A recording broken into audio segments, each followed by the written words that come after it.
The year is 1926.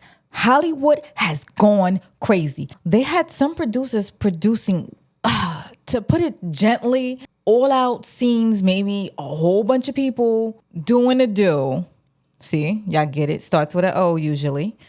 Anyway, they were doing a big film on that. Like, this is to tell you how jaded Hollywood really was. And it was a guy that was producing it. It was like the biggest thing for one scene. I heard they was doing it for 24 hours, the scenes and other stuff.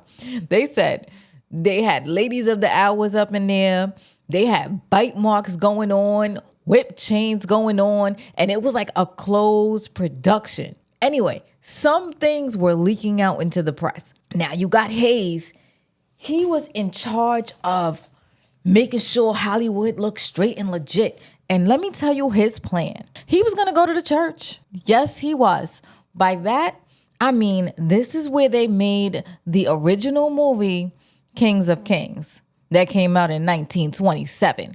Now, this is like the story of Jesus and the cross and everything else. Why did Hollywood do this? It's got to tell you, because they do stuff like this now. It makes you trust them because they give you nice, sweet movies that it's like, oh my gosh, holy. They give you a good message at the end. It is so that you can trust this modern day Babylon. The woman that played the queen in this Kings of Kings movie, she had to sign a contract. They was like, listen, you can't drink, you can't smoke, and you can't curse.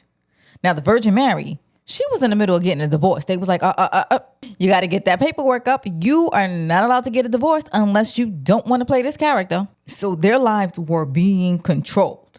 Now, they know these people with thoughts and hearts and all this other stuff, but they trying to clean up the image so that you can trust Hollywood and they can creep up into your child's mind, your mind, and everything else. Now, Will Hayes, he was part of the cleanup crew. He got caught taking a payola at some point. Now, there's always going to be someone else wanting to take your spot. This guy is Cannon Chase. He's running around talking about, I could do a better job in the cleanup department. Hayes ain't paying him no mind. You know how like Beyonce is? Everybody go mute. He ain't respond. He just went and he's doing his Kings of Kings movie and he's trying to get everything together and make sure everything on the set is straight so that y'all could forgive Hollywood and all these scandals of O's. Y'all know what I'm talking about, with a whole bunch of people with a whole bunch of hoes. You got the Charlie Chaplin scandal where he likes people that the age is not appropriate to be liked. You got the Hearst situation where somebody was unalive, but it wasn't me. You got these movie stars ODing, and they're like, what the heck is going on? No. Hayes is like, I'm gonna clean this up. Oh, and let's not forget about the Arbuckle situation where this dude had a party full of O's and hoes for like 3 days and somebody got unalive because he was a little bit, not a little bit. He was excessive. Like the papers were jumping. There was always something going on and they were selling papers. People wanted to hear about the gritty stuff of Hollywood. That's what I'm saying. All this stuff, there ain't nothing new going on. You had the beauty queens talking about Hollywood turned me out. I'll be on the page if you pay me and I'm on the page. Listen, it's saying that Hollywood attracted anyone and everyone that was doing wrong. And the people that had help, it turned them out. They said it was a whole bunch of blackmailers, burglars, petty extortionists, sex freaks, cultists, fake mediums, evangelists, phony healers, crooks, fortune tellers, psychoanalytics. And they were taking thousands of young Hollywood talented kids. They were just fame struck. It was a fool's gold. They called it Hollywood's Fool's Gold Rush. They're like, you know how many pretty faces had dreams and stuff like that? Now, every time they would recruit these new people, they would become LA streetwalkers. Y'all know what that is. They would call them movie extras. And if they were raked by Vice up in a hotel, in a cheap motel, the papers would have a field day. They would say, beautiful film stars nabbed in House of Lil Fame, like Clara Bow, Dolores Del Rio, blonde Alice White. Speaking of Clara, she was a hot actress. Since 1926, Clara was known as the hottest jazz babe in all these films. She had a doctor, and the doctor was helping her sleep at night by giving her certain prescriptions and stuff like that. Or so we thought.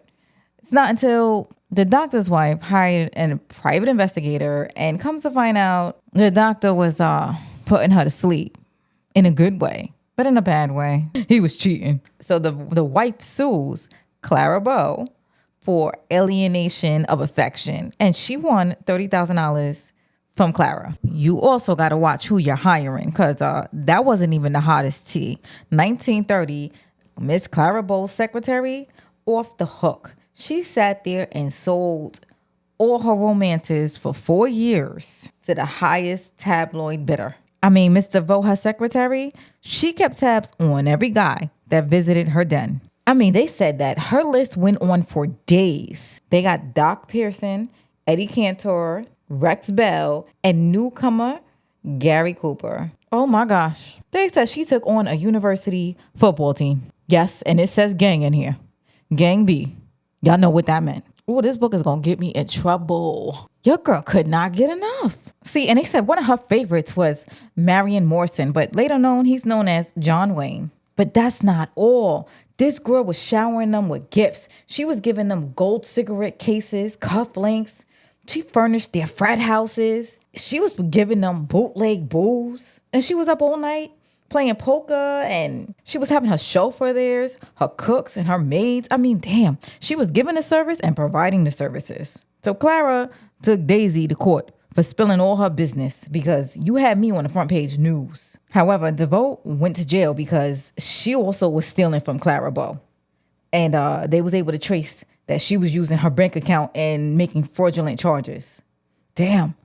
Don't hate me. Secretary's got a lot of power. Listen, she took a hit in the papers. Now, can you imagine the leading lady, the top actress, everybody wants you, and then they found out you had a whole herd in you? So she might have won the case, but nobody was checking for her anymore, and she got a nerve to get married. Oh, yes. Rex Bell. So this mess was too much for her. She started having nervous breakdowns, and right before she signed on to work with another network, she put out a post. She was like, I've been working hard for years, and I need to rest. So I'm figuring on going to Europe for a year or more when my contract expires. But they did not renew her contract, but also because of this big situation with the valves. Now, this is what happened. She walked into a girl's dorm, and she was like, hello, everybody. And everybody was like talking and stuff like that. Nobody was really paying her attention. So she got upset and she just yelled, hello, everybody. And she blew every valve in the recording room. That's embarrassing. Hollywood is labeled the place where girls go wrong. After being marked a scarlet woman in Hollywood, you know, men ran up and threw you. But see, the thing is, everybody in Hollywood does that. But if you get caught out in the public, they X you out. So good night, Clara Bow. Anyway, this is Amina Seen It. We got a lot more to talk about. So stay tuned and make sure you hit this like button, because I am growing this channel, guys. Have a good day. And I'll talk to you in the comments.